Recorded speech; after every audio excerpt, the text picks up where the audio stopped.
नमस्कार दोस्तों। आज कुछ नया लेकर आया हूँ। हमारे जो शिक्षक साथी हैं, जो कक्षा 1 से 8 तक अध्यापन कराते हैं, चाहे वो तृतीय श्रेणी लेवल 1 हो या 2 हो या द्वितीय श्रेणी के अध्यापक हो, और हो सकते हैं कुछ व्याख्याता भी हो जो 8वीं तक अध्यापन कराते हो। वर्तमान में राज्य सरकार ने कार्यपुस्तिकाएँ वितरण करने के लिए दी है। इस मामले में एक चीज़ है कि हमारे शिक्षक साथी पाठ्य पुस्तकों के और जो विद्यालय के अन्य प्रभार है, उसके कार्य से अपने आप को बोझिल समझते हैं, तो वो सोचते हैं कि कार्य पुस्तिकाएँ एक तरह से अतिरिक्त बोझ है। लेकिन मेरा ये मानना है कि कार्य पुस्तिकाएँ एक आपके कार्य को बेहतर तरीके से संपादित करने में या आपकी जो शिक्षण योजना है, उसको अच्छा बनाने में या बच्चों के अचीवमेंट को और बढ़िया बनाने में सहयोगी है। आप इनको समझो। आज का वीडियो मेरा इसी चीज़ पर है कि आप कार्यपुस्तिकाओं के साथ कैसे काम करें। कैसे ये आपके बच्चों के साथ जुड़ने में और बच्चों को जो स्तर है वर्तमान में, उससे ऊपर उठने में कैसे सहायक है। आप कैसे इनकी शुरुआत करेंगे और एंड कैसे करेंगे। इन कार्यपुस्तिकाओं में कौन-कौन से खंड है और किन-किन के लिए हैं। कार्यपुस्तिका नाम से ही बाँट दिया और उस पर कुछ ध्यान नहीं दिया, ऐसे साथियों के कुछ रहे हैं कार्य। लेकिन अगर आप इनको गौर से देखोगे, इनकी जो योजना है, उसके बारे में देखोगे, तो वो उसकी जो योजना है बहुत ही अच्छे तरीके से है। मैं आपको प्रत्येक कक्षा स्तर की एक-एक कार्यपुस्तिका के बारे में बताता हूँ। जो प्रत्येक कक्षा स्तर पर जितने भी विषय हैं, वो उन सब में कार्य योजना एक ही तरीके की है।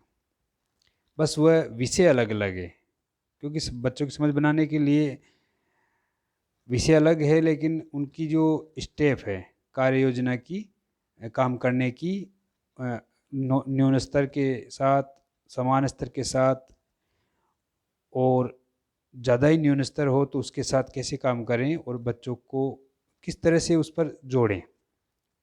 कक्षा के समूह के रूप में कैसे जुड़ें और बच्चे को व्यक्तिगत रूप से कैसे टैकल करें, इन चीज़ों पर हम अ, प्रयास कर रहे हैं, और इसी पर आज का चर्चा का बिंदु है अपना। तो यहाँ पर जो कार्यपुस्तिकाएँ दी गई है, 6 कार्य 6 प्रकार की कार्यपुस्तिकाएँ हैं कक्षा 1 और 2 के लिए। यहाँ ध्यान दें आप दो साथियों, कक्षा 1 और 2 के लिए कक्षा स्तर की कार्यपुस्तिकाएँ दी गई है सरकार ने। यानी कि वो कक्षा 1 के लिए कक्षा 1 के स्तर की है और कक्षा 2 के लिए कक्षा 2 के स्तर की है।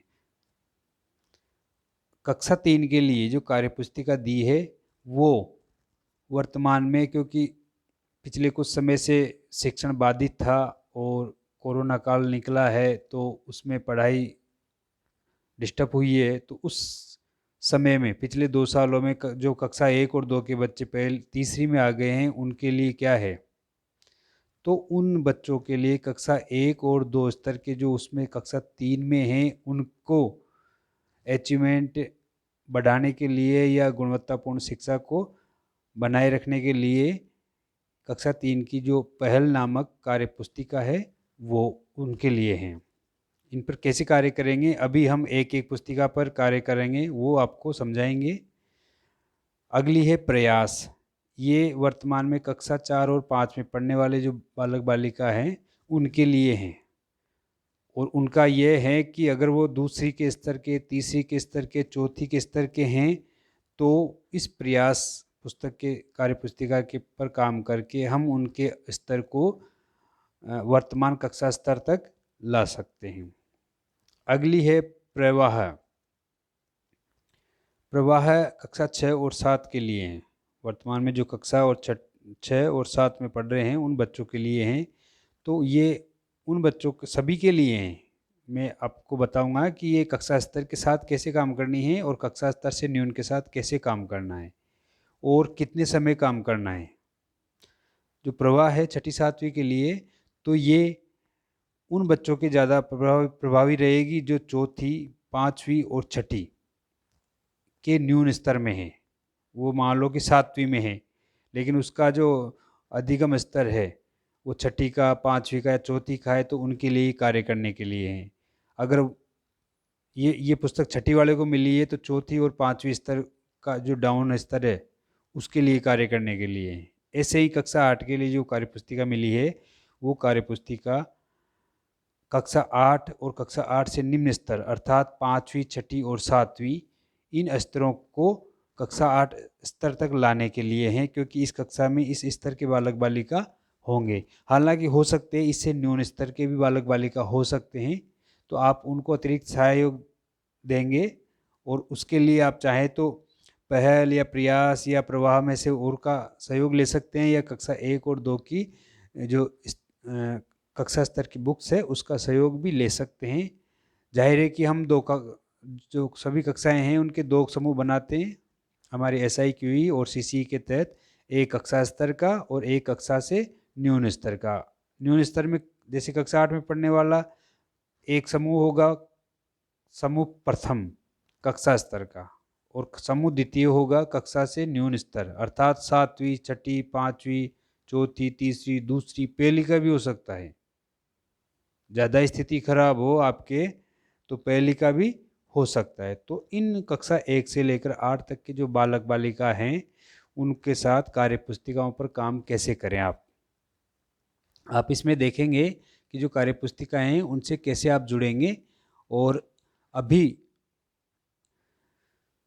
अधिगम का जो अंतराल चल रहा है, लर्निंग गैप चल रहा है, जो लर्निंग गैप की बात कर रहे हैं, सरकार की लर्निंग गैप को पूरा करें, कार्यपुस्तिकाओं को उसके साथ जोड़ें और शिक्षक जो अतिरिक्त संसाधनों का भी उपयोग करें।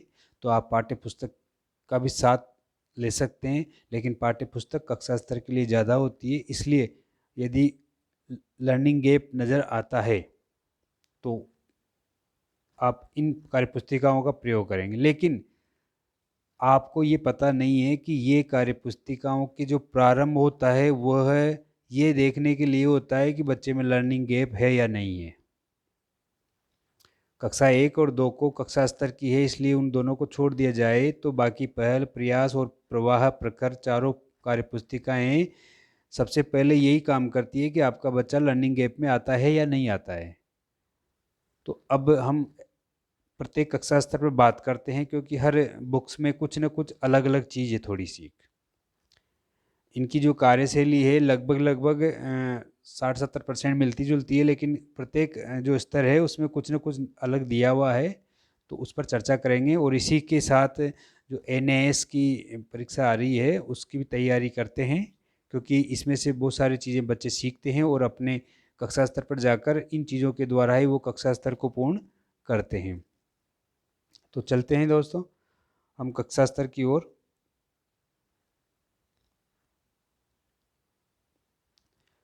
सबसे पहले कक्षा 1 की पुस्तक लेता हूँ। देखो कक्षा 1 में गणित, अंग्रेजी और हिंदी 3 पुस्तिकाएं हैं, और कक्षा 1 से 8 तक 3-3 पुस्तिकाएं हैं, क्योंकि ये मेजर विषय हैं हमारे। भाषा नहीं आएगी तो आप अन्य विषय नहीं पढ़ सकते। इंग्लिश वर्तमान परिप्रेक्ष्य में देखा जाए तो आने वाले समय के लिए महत्वपूर्ण मांग है, और गणित दैनिक दिनचर्या में जो हमारा सांख्यिकी ज्ञान या जो भी थोड़ा समझ होती है लेन देन की वो हमें आना जरूरी है। बाकी अन्य विषय धीरे धीरे अगर हम उस विषय में जाते हैं तो वो अपने जगह ठीक है। तो पहला हम यहाँ पर विषय पर ध्यान नहीं देंगे, हम सिर्फ कक्षा पर ध्यान देंगे, क्योंकि गणित, अंग्रेजी और हिंदी तीनों की जो पुस्तकें हैं तीनों में एक ही जैसी चीज़ें हैं, तीनों के विषय के अनुसार मैटर चेंज हो जाता है बस, बाकी जो कार्य करने की शैली है आपके सब में बराबर रहेगी। तो मैं गणित की पुस्तक खोल रहा हूँ तो इसका मतलब तीनों विषयों को आप लेकर चल सकते हैं। कार्यपुस्तिका कक्षा 1 गणित की है ये, लेकिन मैं विषय का ध्यान नहीं दे रहा। कक्षा 1 की कार्यपुस्तिका पर कैसे काम करना है, सबसे पहली बात तो ये है कि ये कक्षा स्तर की कार्यपुस्तिका है, कक्षा स्तर की, क्योंकि पहली में आने वाला बच्चा कक्षा से न्यून स्तर होता ही नहीं है। तो पहली का जो बालक है कक्षा स्तर का है, तो कक्षा स्तर के साथ साथ में आप ये जो शिक्षकों के लिए निर्देश है इसको अनिवार्य रूप से पढ़ लें, ये महत्वपूर्ण चीज़ है। अब सबसे मेन चीज़ है, कक्षा जो 1 है उसके लिए अधिगम के प्रतिफल या सीखने के प्रतिफल या लर्निंग आउटकम्स जिसे कहा जाता है, और ये एनएएस परीक्षाओं के लिए लर्निंग आउटकम्स की बात की जाती है। तो जो इसकी जो अनुक्रमणिका है उसमें साफ साफ यहाँ पर देख पढ़ें आप, यहाँ पर जैसे ये गणित के हैं तो इसमें 5 प्रतिफल के क्षेत्र दे रखे हैं और उसके कुछ प्रतिफल दे रखे हैं, और इधर पेज नंबर दे रखे हैं कि ये जो उक्त प्रतिफल है इतने पेज नंबर से इतने पेज नंबर तक दर्शित है कार्य पुस्तिका में। क्योंकि आपसे पाठ्य पुस्तक के आधार पर प्रतिफलों का जो जांच सूची बनवाई गई थी वो इसी तरह होती है। यहाँ साफ लिखा हुआ है कि जिस कार्यपत्रक पर आप काम कर रहे हो वो किस प्रतिफल की पूर्ति करता है, उसके ऊपर लिखा हुआ आएगा आपके। अभी मैं बताता हूँ। जैसे यहाँ पर पहला का अधिगम क्षेत्र है कि आकृति और स्थान की समझ। अब पहली कक्षा का बच्चा आकृति और स्थान की तो शिक्षक मौखिक काम करेगा, तो चलो इस पर कैसे काम करते हैं। ये 1 से 10 तक जो गिनती है प्रारंभ की वो कैसे कविता से सिखाएगा शिक्षक, और उसके बाद कार्यपत्रक पर काम करेगा। अब सीधी सी बात है कि जैसे गणित का है, हिंदी का हो या इंग्लिश का हो, वो किस पर काम करेगा, आकृति पे या स्थान की चीज़ें हैं उस पर। हिंदी में जैसे मान लो कि कबूतर आ गया, तो कबूतर के पक्षी है, जानवर है, उसके बारे में, पेड़ पौधों के बारे में, कौन सा पेड़ पौधा, तो उनके नाम पूछेगा, बच्चों से उच्चारण करवाएगा। यहाँ पर संख्या का मामला है, आकृति की छोटा बड़ा का मामला है, तो गणित का भाग हो गया, उसका नाम हिंदी का भाग हो गया, और अगर इंग्लिश में लेंगे तो इंग्लिश का भाग हो गया। जैसे APPLE एप्पल, अब एप्पल की स्पेलिंग आना चाहिए, वो बात की बात है। पहले बच्चे को सेब का चित्र दिखाएंगे, बच्चा सेब बोलेगा, उसका उच्चारण इंग्लिश में करवाएंगे कि इसको इंग्लिश में एप्पल बोलते हैं। तो यहाँ पर जैसे देखिए अधिगम क्षेत्र दिया है आकृतियों और स्थान की समझ, और उसका जो मुख्य बिंदु नीचे है आकार के अनुसार वस्तुओं की पहचान करना, बताना, ये प्रतिफल है। ऊपर का अधिगम क्षेत्र यानी शिक्षण के जो उद्देश्य होते हैं वो है, और नीचे उसका सीखने का प्रतिफल है। अगर कहा जाए कि बालक ने वस्तुओं को पहचानना और उनके आकार को जानना सीख लिया है, इसका मतलब अधिगम का जो सीखने का प्रतिफल है ये पूरा हो गया आपका। अब यहाँ जैसे 3 गुब्बारे हैं, तो आप कक्षा में अपनी पुस्तक उठाइए, सभी बच्चों से कहिए कि बच्चों ये वाला पृष्ठ नंबर, पेज नंबर खोलो, जहाँ पर ये पहला पार्ट है सब अपना अपना खोल लो, शुरू में ही है। सब पेंसिल ले लेंगे और आप उनको दिखाओ कि ये जो 3 गुब्बारे दिख रहे हैं सबको, अपनी अपनी कॉपी में देखो, सब देख रहे हैं। तो बच्चे कहेंगे हाँ देख रहे हैं। किसी को नहीं मिला, कोई हो सकता है कि कोई इधर उधर ढूंढता रहे, पहले के बच्चे छोटे छोटे आते हैं, तो आप उनका सहयोग कर दीजिए। 10 15 20 30 बच्चे होंगे तो कक्षा पाठ खोल खोल कर सबको समय लगता है। बस आप एक कार्यपत्रक को 2 दिन में 3 दिन में करा सकते हो, ऐसा कोई नहीं है, पर उनके समझ में आने के लिए उनके साथ जुड़ना जरूरी है। तो आपने खोल कर उनको उनकी तरफ ये पेज किया और बताया कि देखो ये 3 बड़े बड़े गुब्बारे हैं, दिखाई दे रहे हैं सबको, अपनी कॉपी में उसमें देखो किताब में। तो सब जोर से बोलेंगे हाँ। कितने गुब्बारे हैं ये? 3। अंगुलियों से इशारा करो, देखो कि 1 2 3, ये 3 गुब्बारे हैं। इस पर अंगुली रख के गिनो, 1 2 3, 3 गुब्बारे हैं। ये 3 की संख्या हम साथ में लेके चल रहे हैं, गणित का ज्ञान भी ऐसे ही चलेगा। यहाँ केवल हम आकृति की पहचान करा रहे हैं, तो जाहिर है कि दूसरी चीज़ों को जोड़कर चलेंगे तो बच्चों का ज्ञान बढ़ेगा। अब उनसे सीधी सी बात पूछना है कि 3 गुब्बारे हैं और तीनों लाल रंग के हैं, तो बताओ सबसे बड़ा गुब्बारा कौन सा है? तो बच्चे देखेंगे बड़ा छोटा कौन सा है। सबसे छोटा कौन सा है? बीच वाला। तो सबसे छोटे के ऊपर गोला मार दो। सब अपनी अपनी पेंसिल से आप खुद गोला मार के दिखाओगे उनको, ऐसे ब्लैक बोर्ड पे या अपनी जो ये कार्य पुस्तिका है उस पर ऐसे गोला बनाकर, जैसे आप काम करते हो यूँ गोला बनाकर दिखाओगे, ताकि बच्चे भी अपनी कॉपी में गोला बना लेंगे। नकल नहीं करना चाहिए, बच्चों को थोड़ा डिस्टेंस में बिठा दें। गोला बना देंगे। ऐसे आप दूसरी चीज़ों पे देखेंगे, यहाँ 3 फूल के पौधे हैं, छोटा ही छोटा कौन सा है या बड़ा ही बड़ा कौन सा है, 3 पेड़ है और 3 बॉल है, फुटबॉल जो भी है, और यहाँ 3 फल है। 3 फलों में ये देखेंगे कि बड़ा फल कौन सा है, तरबूज। छोटा फल, सबसे छोटा फल कौन सा है? हो सकता है बच्चे इसको आम बोलें, ठीक है आम बोलेंगे तो कोई बात नहीं, आम बोलो या नींबू बोलो, इससे कोई फर्क नहीं पड़ता, पर वो पहचान गए कि छोटा फल ये है तो छोटे पे गोला मार देंगे। जब ये छः छः की छः चीज़ों पर वो गोला मार देंगे तो फिर शिक्षक उनकी डायरी लेकर उस कार्यपुस्तिका और उस कार्यपत्रक को जांच करेगा और नीचे टिप्पणी देगा कि उसको जो आकार, आकृति या स्थान की जो समझ है वस्तुओं के अनुसार कितनी है।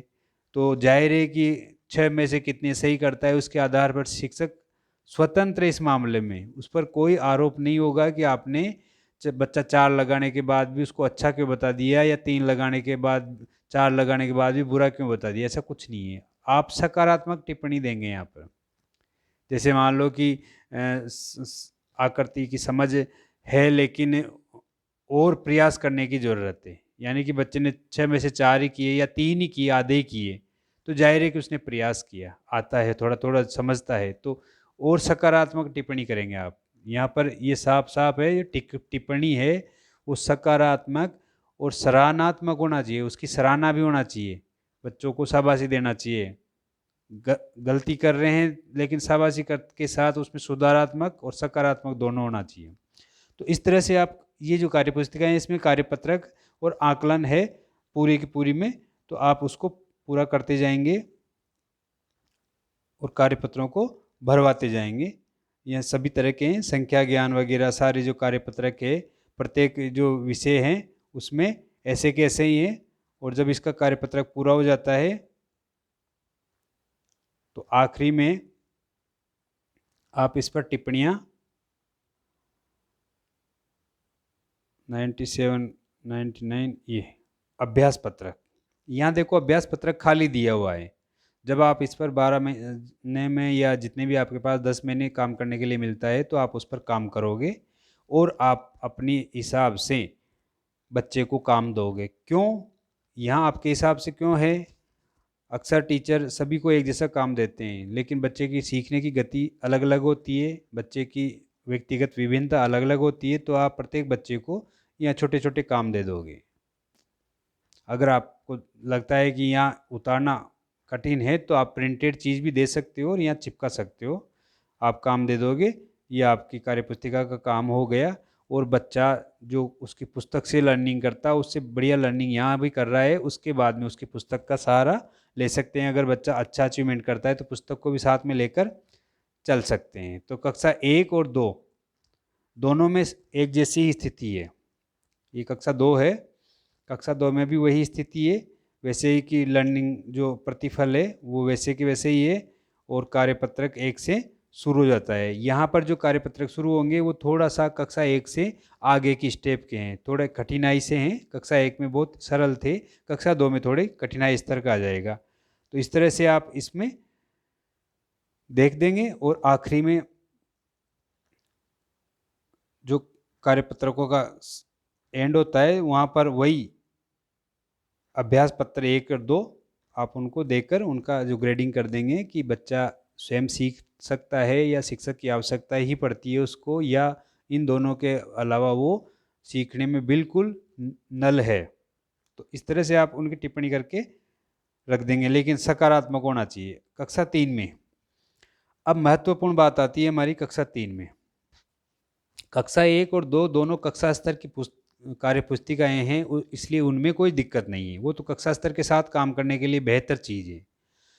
अब जो गवर्नमेंट ने कक्षा 3 से कक्षा 8 तक की जो वर्कबुक तैयार की है उसमें महत्वपूर्ण बिंदु ये हैं कि वो कक्षा स्तर के साथ साथ उससे निम्न स्तर की भी है, अर्थात जो कक्षा में पीछे रह गए, उस कक्षा में नीचे के स्तर के रह गए, उन बच्चों को उस कक्षा स्तर तक लाने के लिए इसमें कुछ मैटर दिया हुआ है। समझ में आई ये चीज़? कार्यपत्रों के साथ काम करते हुए एक चीज़ और ध्यान रखें आप कि कार्यपत्रक जरूरी नहीं है कि आप 1 2 3 4 ही कराएं। कार्यपत्रक आप क्रम बदल कर करवा सकते हैं। जैसे आज आपने पहला कराया और आपको लगा कि पहले के बाद मुझे 7वां कराना चाहिए, क्योंकि पहले से जुड़ता मिलता-जुलता या सरल है 7वां, तो वो स्टेप में सही रहेगा, तो आप 7वां करा दो, 10वां 15वां कोई सा भी करा दो। कार्यपत्रक कोई सा भी करा सकते हैं, इसका कोई क्रम नहीं है, आपके लिए कभी भी करा सकते हो। और कार्य पेंसिल से कराएँ, अगर गलत भी हो जाए तो उसको मिटाकर आप बालक से फिर संशोधन करवा दें, ताकि बालक से गलती नहीं हो और बालक भी इस चीज़ को समझ जाए कि गलत हो जाए तो मैं दोबारा कर दूँ। टिप्पणियाँ सकारात्मक और सराहनात्मक होना चाहिए, आपको ध्यान है ही। अब चलते हैं आगे।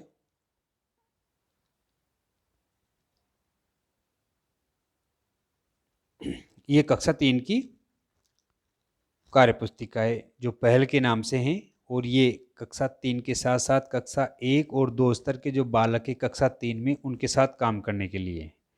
तो अब यहाँ से महत्वपूर्ण चीज़ हो गई कि इन कार्यपुस्तिकाओं पर काम करने के लिए थोड़ा अलग से ध्यान देना होगा। कक्षा 3 से 8 तक के लिए सभी कक्षा अध्यापक और विषयाध्यापकों को देखो, सबसे बढ़िया चीज़ तो यहाँ पर साफ-साफ लिखा हुआ है, कार्यपुस्तिकाओं की मुख्य विशेषताएँ क्या है। पहली है एनईपी 2020 के अनुसार दक्षता आधारित कार्यपुस्तिका। नेशनल एजुकेशन पॉलिसी, राष्ट्रीय शिक्षा नीति, जो नई शिक्षा नीति 2020 में जारी हुई है, उसके अनुसार छात्रों को दक्ष करने के लिए या उनको कक्षा स्तर तक की दक्षता प्राप्त करने के लिए आधारित पुस्तक है। दूसरा है ब्रिज और उपचारात्मक कार्यक्रम का समर्थन करने के लिए सामग्री है। एक तरह से ये ब्रिज कोर्स की तरह भी काम करती है, क्योंकि इसमें कुछ पार्ट्स ऐसे कर रखे हैं इन पुस्तकों के, 2 पार्ट्स, 3 पार्ट्स, 4 पार्ट्स, तो उसमें से एक पार्ट्स ब्रिज कोर्स का जैसा काम करेगा और कुछ पार्ट उपचारात्मक शिक्षण का काम करेगा। तो इस तरह से ये काम करेंगे। तीसरा है विद्यार्थी प्रगति को ट्रैक करने के लिए इसमें बेसलाइन, रचनात्मक आकलन और एंड लाइन मूल्यांकन है। देखो, सबसे मेन चीज मैंने शुरू में कहा था कि इसके अंदर शुरुआत में पता पड़ जाएगा कि बच्चा किस स्तर का है। तो पुस्तक में बेसलाइन का एक पेपर है, आप सबसे पहले उस बेसलाइन के पेपर को हल करवाएंगे सबसे पहले प्रत्येक बच्चे से, और ईमानदारी से करवाएंगे, ताकि आपको ये पता पड़ जाए कि बच्चे का वास्तविक स्तर क्या है, क्योंकि 2 साल से बच्चे की स्थिति बिगड़ी हुई है। इसलिए उसमें ये नहीं करें कि हमारे कक्षा का या विषय का स्तर नीचा दिखाई देगा तो क्या कहेंगे, ऐसा कुछ नहीं। ये आप उस बच्चे के साथ गलत नहीं करें। सीधी सी बात है कि वास्तविक है वही बेसलाइन तैयार करें, और उस बेसलाइन से फिर उसको ये शिक्षण उपचारात्मक और ब्रिज कोर्स का और पाठ्य पुस्तक के साथ गुणात्मक अधिगम के लिए प्रयास करेंगे आप।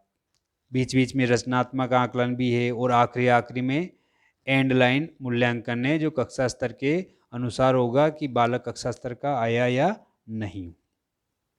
इसी के साथ कक्षा 3, 5 और 8 की जो कार्यपुस्तिकाएं हैं, उनके लास्ट में 2017 का एनएएस प्रश्न पत्र है, तो आप वो प्रश्न पत्र भी हल करवाइए उनसे, क्योंकि 2017 के बाद अभी फिर 2021 में एग्ज़ाम होंगे और आगे भी होंगे, तो उस एग्ज़ाम की तैयारी का बेस भी आपके यहाँ पर साथ साथ में चल रहा है। तो ये हो गई मुख्य विशेषताएं कार्यपुस्तिकाओं की।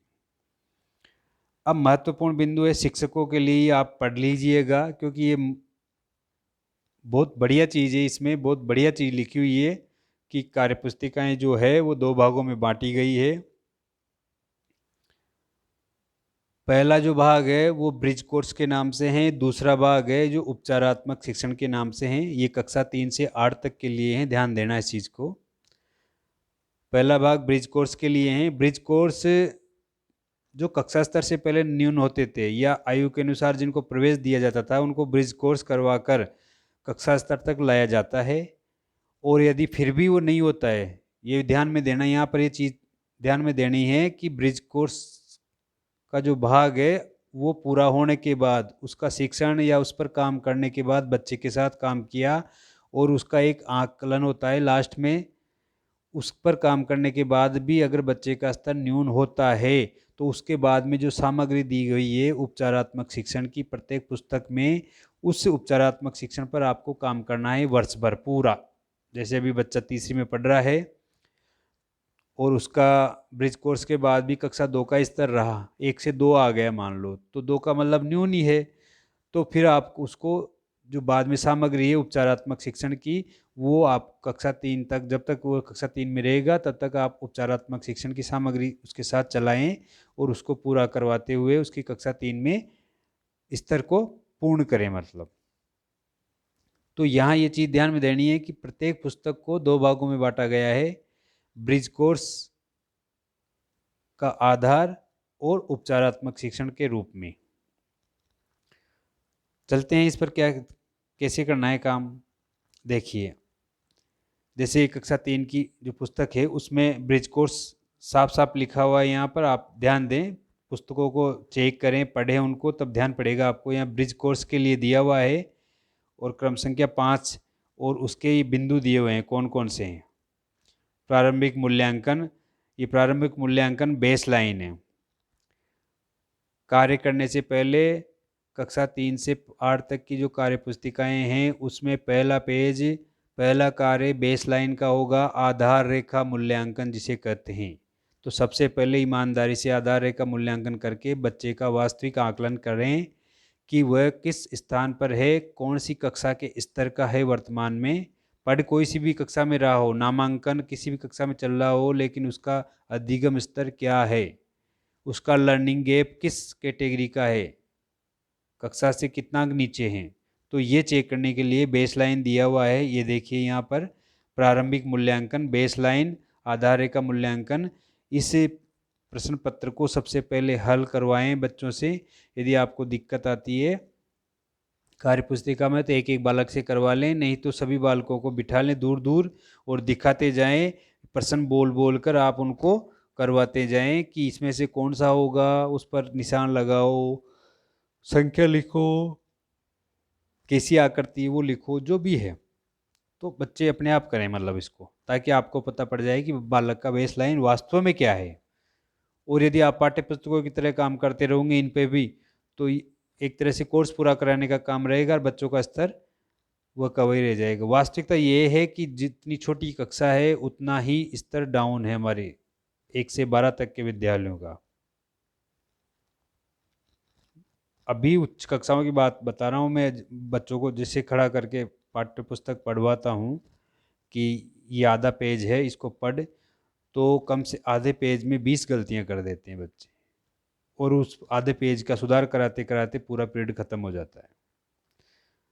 जाहिर है कि ठीक है बच्चों की इंटरेस्ट नहीं होता है, लेकिन हम काम करते हैं तो इंटरेस्ट अपने आप बढ़ जाता है और ये कमी आगे तक नहीं खटकती बच्चों को, और हमारा जो अधिगम स्तर है बच्चों के साथ में तो वो बेहतर होता है। तो ये बेस लाइन है, आप इसको तैयार कर लें।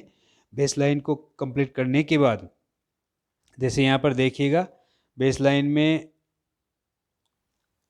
20 प्रश्न आए और उसके बाद में यहाँ विद्यार्थी के प्रदर्शन का रिकॉर्ड, बेसलाइन का उत्तर लिखना है आपको।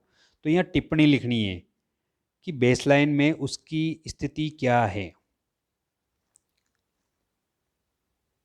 वो कक्षा के स्तर का नहीं है, उसको आकृति की पहचान नहीं है, अक्षर को नहीं पहचानता, उसको पढ़ नहीं पाता, किस स्थिति में, उसके आधार पर फिर आप यहाँ पर लिखोगे कि वो कक्षा समूह में एक समूह का है या दूसरे समूह का। पहला समूह कक्षा स्तर का होता है, जैसे ये पुस्तक तीसरी की है तो तीसरी के लेवल का हुआ, और ये पुस्तक तीसरी की है और वो तीसरी के लेवल का नहीं है तो दूसरे गोले में उसके लिए टिक मारेंगे आप, तो दूसरी के या पहली के लेवल का होगा। और यहाँ लिख देंगे कक्षा 2 स्तर, कक्षा 2 के स्तर का, कक्षा 1 के स्तर का लिख देंगे। समूह 1 में कक्षा 3 के स्तर का आ जाएगा। तो यहाँ जो विद्यार्थी का समूह है वो पहला होता है कक्षा स्तर का, दूसरा होता है कक्षा स्तर से नीचे के। अब जितनी भी कक्षाएं नीचे हो सकती है वो हो सकता है, तो यहाँ आप लिखेंगे, उसको साफ साफ लिखेंगे ये चीज़ें। और फिर उसके बाद में क्या कराएंगे आप कि तीसरी से 8वीं तक की सभी पुस्तकों पर जब काम बेसलाइन का काम कर लेंगे सभी अध्यापक, तो प्रारंभ में जो शुरू के आप विवरणिका देखोगे, निर्देशिका, अनुक्रमणिका, तो इसमें शुरू में ब्रिज कोर्स दिया हुआ है। और ये देखो, यहाँ देखिएगा, ये 42 पेज नंबर 42 तक है। 1 से 5 तक तो बेसलाइन का है और पेज नंबर 6 से 42 तक ये ब्रिज कोर्स है। ब्रिज कोर्स में जो ये चैप्टर दे रखे हैं उन पर साफ लिखा हुआ है कि ये किस किस चीज़ को पूर्ति करते हैं। देखिए, जैसे ये प्रपत्र कार्यपत्रक 1 है, इसमें दक्षता है कि 1 से 50 तक की संख्याओं की समझ बना सके। तो ये हमारे लर्निंग आउटकम्स से सीखने के प्रतिफल हो गए कि बालक 1 से 50 तक की गिनती समझता है या नहीं। इस लर्निंग आउटकम्स को पूरा करने के लिए इन कार्यपत्रों पर आपको काम करना है। और प्रत्येक कार्यपत्रक पर जरूरी नहीं है कि एक ही दिन में पूरा काम हो। एक कक्षा को लेके चल रहे हैं तो कभी कभी एक एक बच्चे को टैकल करने पर हमें समय लगता है। तो हो सकता है एक कार्यपत्रक 2 दिन भी ले ले और 3 दिन भी ले सकता है। यदि आपको बच्चों में वास्तव में समझ बनानी है तो समय तो लगेगा, तो उनको समय दीजिए आप। तो ऐसे सभी कार्यपत्रकों पर काम करेंगे आप। और फिर हम 42वें पेज नंबर पर पूरे आने के बाद हमारा जो प्रत्येक जो ये कार्यपत्रक पूरे होंगे ब्रिज कोर्स के, उसके बाद में उसका भी मूल्यांकन होगा। देखो, ब्रिज कोर्स का जो समय होता है 2 माह होता है वैसे तो ब्रिज कोर्स का, लेकिन ये ब्रिज कोर्स की सहायक सामग्री का रूप है। तो आप इसको शीघ्र 2 महीने से पहले भी पूरा कर सकते हैं और 2 महीने भी लगा सकते हैं। लेकिन अगर इस ब्रिज कोर्स में बच्चा परफेक्ट हो जाता है और आपको लगता है कि अब कक्षा स्तर का आ गया, तो आप उसको कक्षा स्तर का मानकर उपचारात्मक शिक्षण की प्रक्रिया उसके ऊपर छोड़ सकते हैं कि अब बालक स्वयं कर लेगा इसको। जो उपचारात्मक शिक्षण की सामग्री है बाद में सेकंड पार्ट में वो खुद कर लेगा। लेकिन ये जो सेकंड पार्ट है वह तभी करेगा जो पहले पार्ट ब्रिज कोर्स में उसका अधिगम स्तर बहुत अच्छा हो या कक्षा स्तर का हो जाए, तब ये उसका अंतिम मूल्यांकन है। यहाँ पर देखिए, ये समग्र आकलन भाग 1, मैंने कहा 2 भाग कर रखे हैं हमारे कक्षा 3 के। पहला भाग ब्रिज कोर्स का है और तो ब्रिज कोर्स का समग्र आकलन, जब ब्रिज कोर्स पूरा हो जाएगा आपका तो ये जो आकलन दे रखा है इस आकलन को उससे बालक से करवाइए स्वतंत्र रूप से। इसमें 11 प्रश्न है और यहाँ पर भी वो टिप्पणी, और फिर यहाँ फिर लिखिए आप कि वह सीखने का कक्षा स्तर उसका 1-2 है तो इस पर टिक लगाएंगे, और कक्षा स्तर का है तो इस पर टिक लगाएंगे। अगर कक्षा स्तर का आ गया तो उपचारात्मक शिक्षण की आवश्यकता नहीं है। बालक को स्वयं ही कह देना कि ये बाद के प्रश्न है, तुम बैठकर घर पे पूरे किया करो, और आप पाठ्य पुस्तक के साथ उसको आगे बढ़ाते रहें।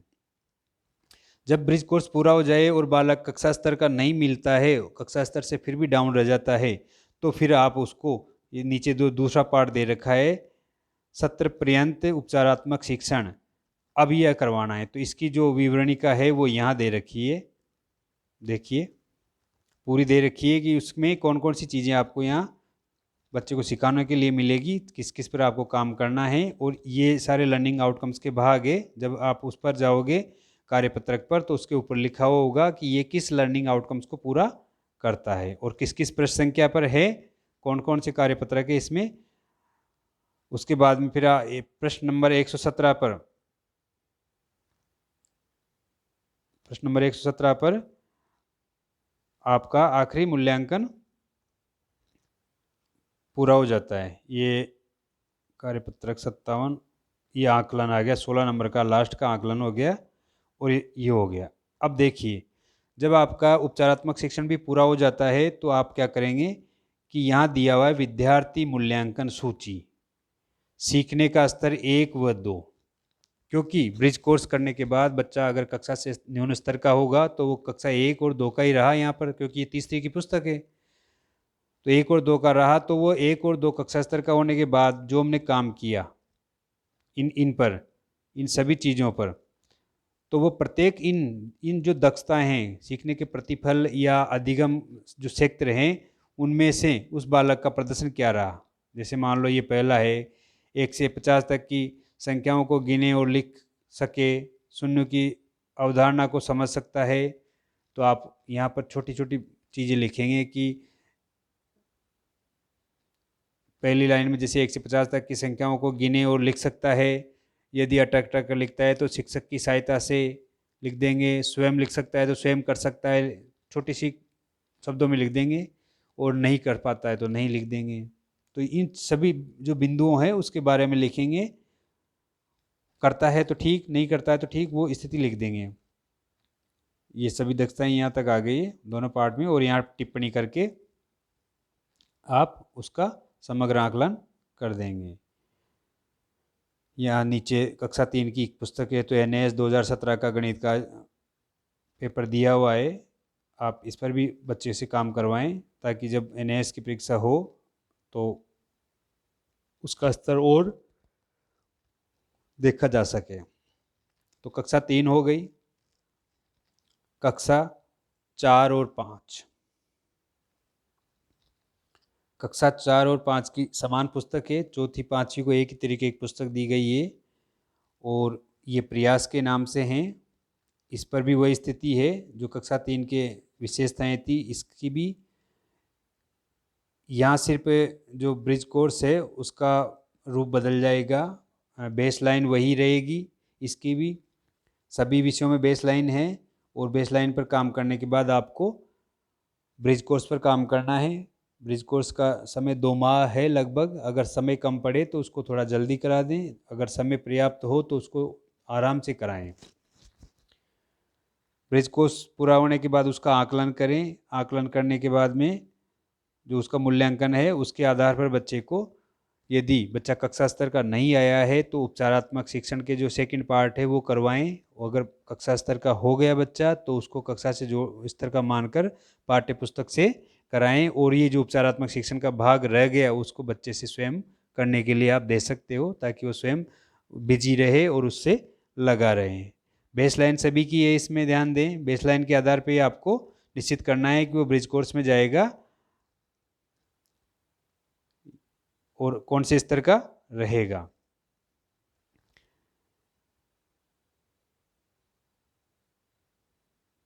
इसमें भी दो चीज़ें हैं कि एक तो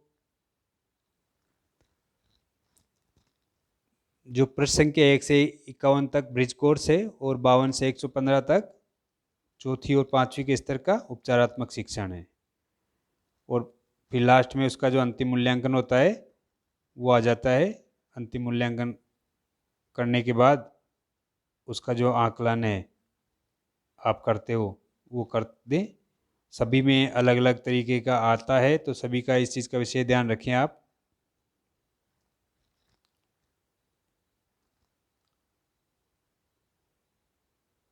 यहाँ NS 5 का दे रखा है, और चौथी पाँचवीं के लिए यहाँ विद्यार्थी मूल्यांकन सूची, सीखने का स्तर 2, 3, 4 ये भरें आप। इसको भरने के बाद छठी सातवीं का देखते हैं। ये इंग्लिश का है। यहाँ पे जो अध्यापकों के लिए दे रखा है उसको अवश्य पढ़े। यहाँ पर वही लर्निंग आउटकम्स दे रखे हैं, और बेसलाइन दे रखी है, और इसमें भी वैसे का वैसे ही है जैसे हमने पीछे देखा था। अब यहाँ पर यह है कि जो ये छठी सातवीं का है, इसमें पहला भाग, इसके 3 भाग हैं। पहला भाग ब्रिज कोर्स का है। ब्रिज कोर्स को अगर बच्चा पूरा कर लेता है और कक्षा स्तर से न्यून रहता है तो फिर उसको दूसरा जो पार्ट है कक्षा स्तर 4 का वो पूरा करवाइए। उसको पूरा करवाने के बाद में जैसे मान लो कि इसका 1 से 48 पेज नंबर तक ब्रिज कोर्स है, और 48, 40, 51 ये दूसरा भाग आ गया यहाँ पर रेमेडियल उपचारात्मक शिक्षण के लिए। ये कक्षा 4 के स्तर का है यहाँ, और कक्षा 4 के स्तर का है ये 64 पेज नंबर 64 तक। तो पेज नंबर 65 से फिर कक्षा 5 और 6 का स्तर आ जाएगा। यानी कि जिस उपचारात्मक शिक्षण में अधिक कक्षाएं हैं उसके भी भाग कर रखे हैं, ताकि आप एक के बाद दूसरा भाग करवा दो। ये देखिए यहाँ पर कक्षा 5 और 6 स्तर का है और यहाँ ये लर्निंग आउटकम दे रखे हैं पेज नंबर के साथ में। तो इनको पूरा कराना है और बच्चों से धीरे धीरे आराम से करवाना है, क्योंकि जो सीखने में पीछे रह गए उनको साथ में लेने के लिए समय तो लगेगा। और फिर ये इनके परफॉर्मेंस रिकॉर्ड है वो यहाँ पर टिप कर दें। इसके साथ आपकी छठी सातवीं पूरी हो जाती है और आप बची 8वीं कक्षा। तो 8वीं कक्षा में भी आपके वही ब्रिज कोर्स के साथ 2 भाग और है। यहाँ लर्निंग आउटकम्स को अच्छी तरह पढ़ लें।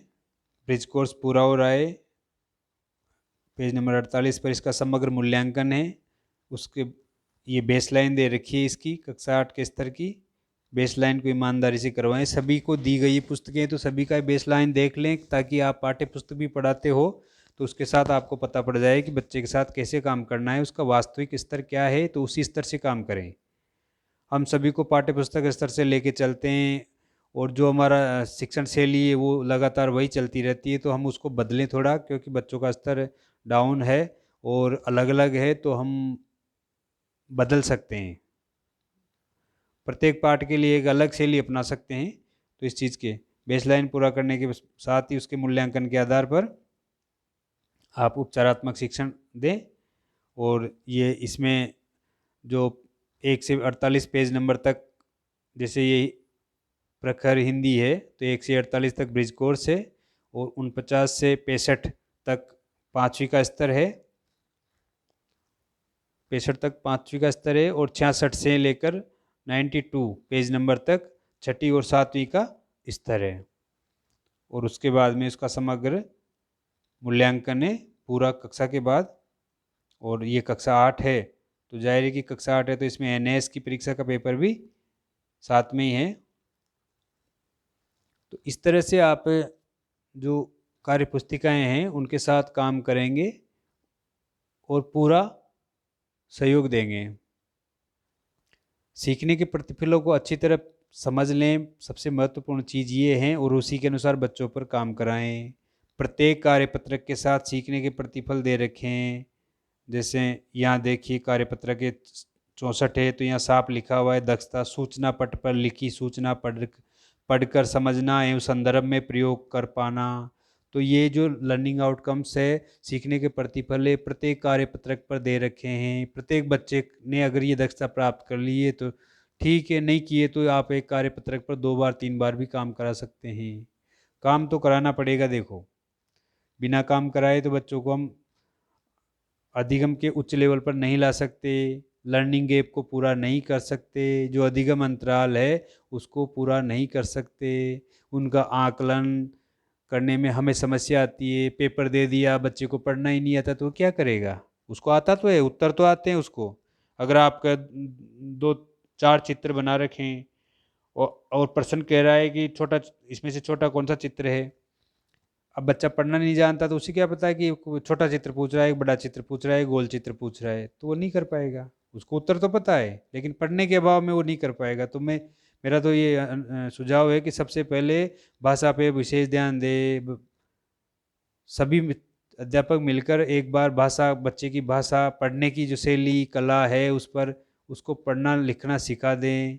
जब वो पढ़ना लिखना सीख जाएगा तो आपके हर विषय में वो सहयोग करेगा, तो आपका ही फायदा होगा। नहीं तो स्थिति तो वही है कि बच्चा पढ़ना ही नहीं जानता तो आप प्रश्न दो या कुछ भी दो, फिर उनके आपको सहयोग करना पड़ेगा और वो बी स्तर में आ जाएगा शिक्षक के सहयोग से।